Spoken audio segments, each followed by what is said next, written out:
What's up, everybody? And welcome to another episode. Hit the like button, subscribe to my channel, and share the video. Hit the join button, and become a member. Why?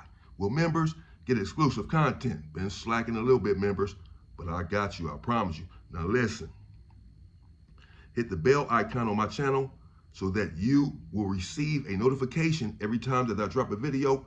You can go and check the video out. Let's get into it.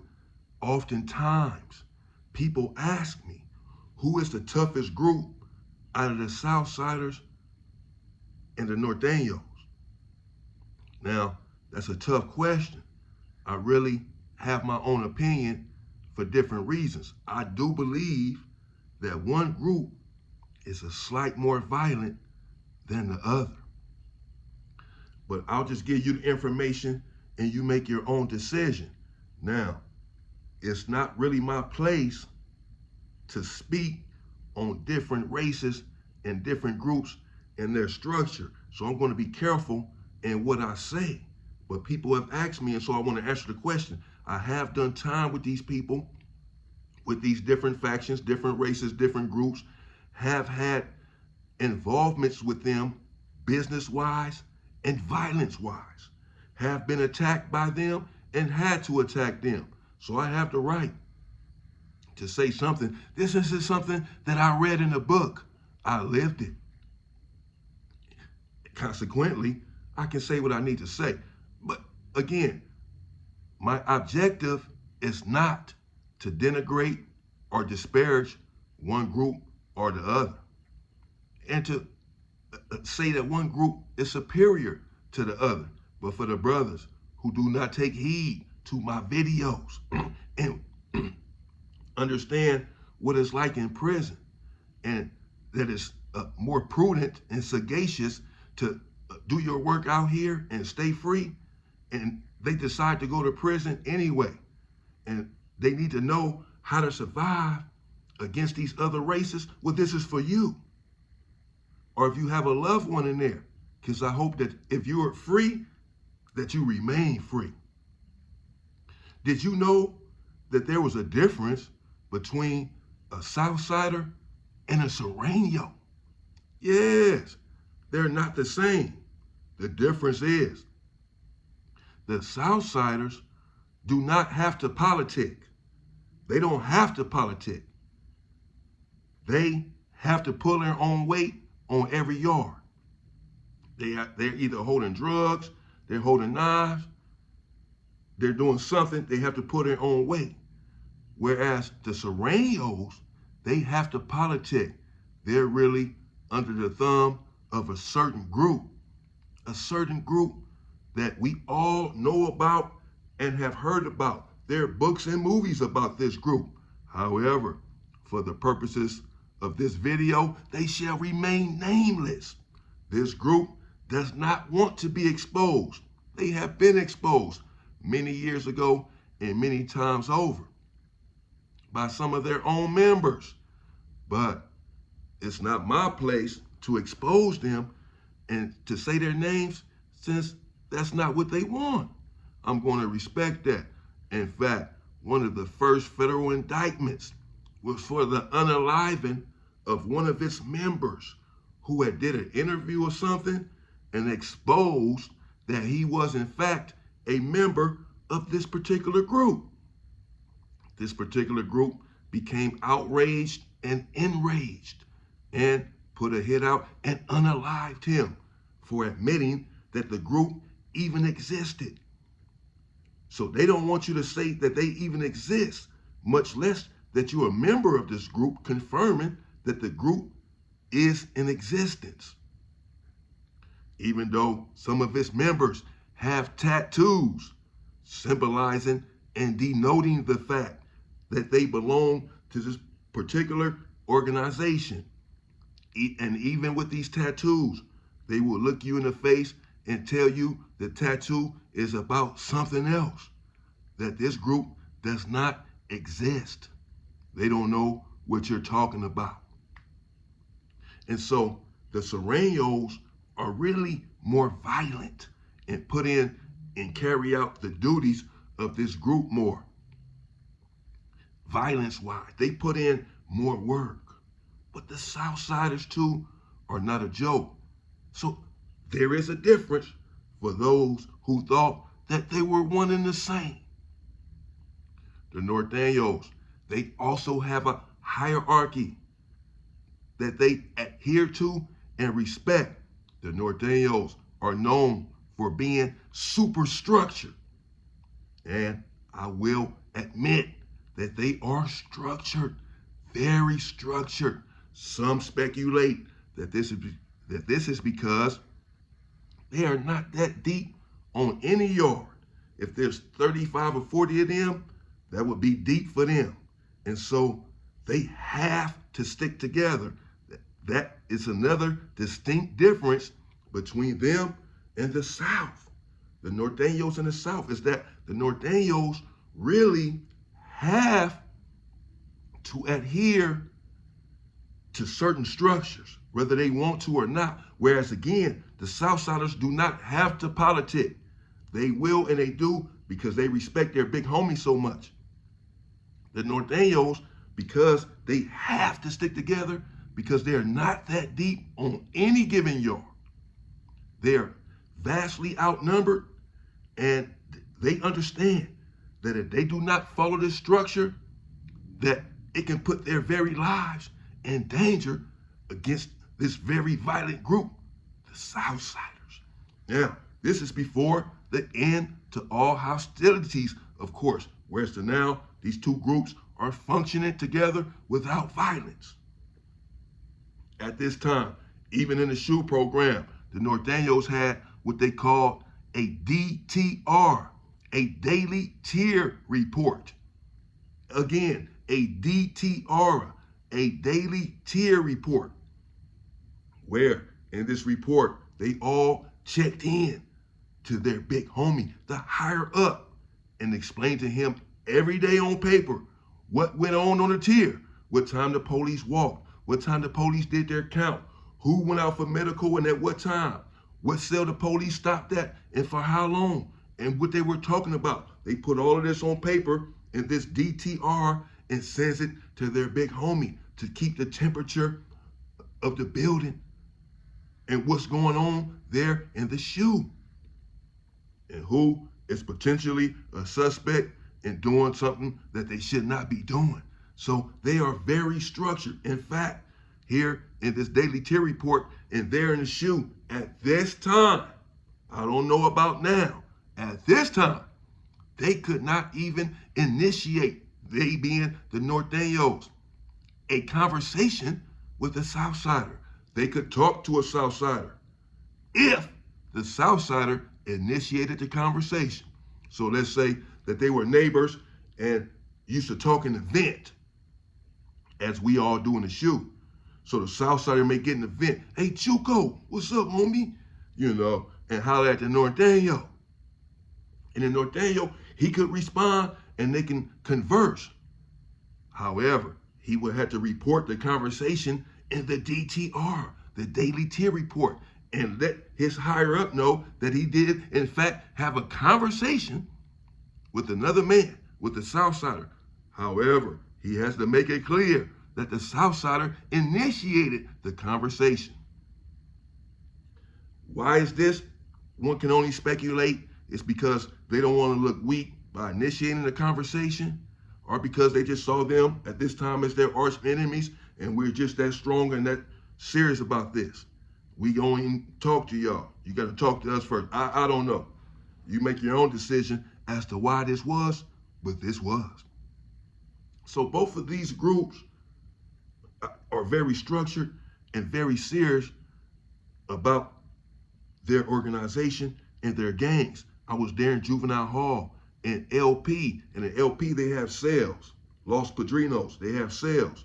But they also had right there attached to the last cell down the hall, a small dorm with about 5 beds in there.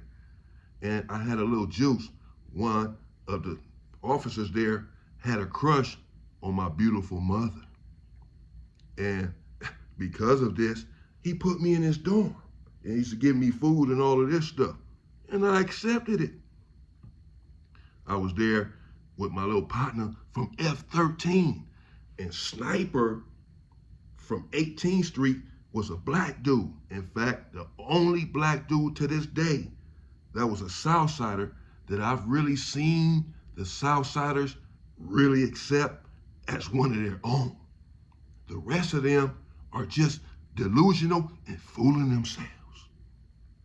But this black Southsider had juice with the Southsiders even at the tender age of 14, and he was putting in a lot of work on behalf of his gang, the 18th Streets, my partner Sniper. But here in the dorm, it was a guy from F13, and there was another Southsider in there, and he was playing with the police a lot because he had a little juice, and that's how he had ended up in this dorm. And the Southsider had warned him from F13 to stop playing with the Hooters. But he didn't take heed, just like the dude from Linwood, and he continued.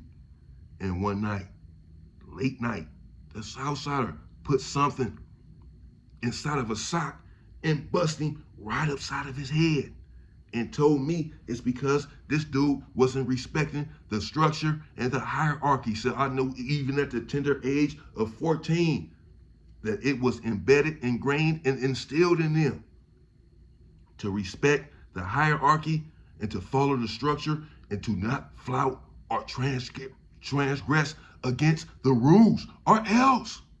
Even at the tender age of 14, a similar situation happened in CYA and SRCC, the reception, where Norteño nearly choked and unalived his cellie because he said that his cellie was flouting the rules.